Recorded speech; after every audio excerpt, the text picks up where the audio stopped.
Assalamualaikum warahmatullahi wabarakatuh. Bismillahirrohmanirrohim. Alhamdulillahirabbil alamin. Wabihi nasta'in ala umuri dunya waddin. Assalatu wassalamu ala asrofil anbiya'i wal mursalin wa ala alihi wa sahbihi ajmain. Amma ba'du. Ibu guru salaku pangaping anu kusim kuring dipihormat, sareng rerencangan sadaya anu kusim kuring dipikareureuss. Langkung tipayun sata acana hayu urang sanggakeun puji sinareng syukur urang ka Gusti Nu Maha Suci Allah Subhanahu wa taala anu parantos ngasihan nikmatna ka urang sadayana. Sapertos nikmat sehat oge waktos dugi tiasa hadir dina acara ieu. Kalayan dina kaayaan sehat walafiat. Sholawat sinareng salam mangga urang sanggakeun ka junjungan alam Nabi Muhammad sallallahu alaihi wasallam, ka kulawargina, ka sahabatna, tug dugi ka urang sadaya nu sami-sami turut tumut kana ajaran mantena.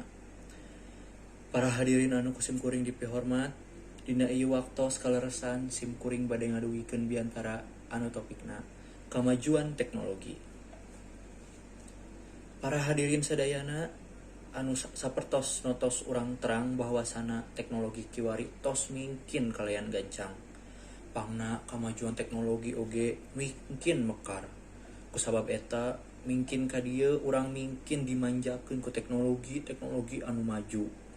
Dampakna teh aya dua, nyaeta positif sareng negatif. Contohna sapertos internet. Dina kahirupan sapopoe, urang sadaya henteu tiasa leupas tina internet. Internet teh ngagaduhan dampak negatif sareng positifna.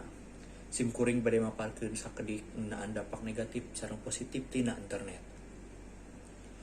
Dampak positif ti internet teh nyaeta urang tiasa terang ngeunaan warta-warta terkini teranyar ti luar.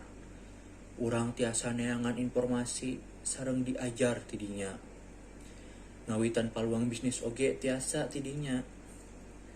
Dampak negatifna kiwari seueur pisan, nyaeta sumuberna warta-warta hoak sareng penyalahgunaan internet.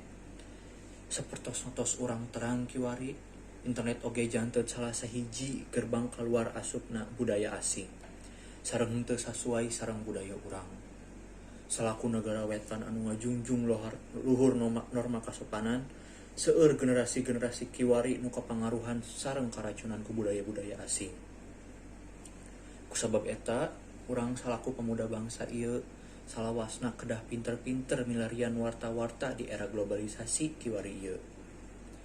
Sareng henteu sagala budaya asing teh buruk, nanging urangna nu bakal ngamilahna. Nu mana nu hade sareng nu mana nu goreng. Supados urang henteu terjerumus kana hal nu mikeun pangaruh negatif kanggo urang sadaya.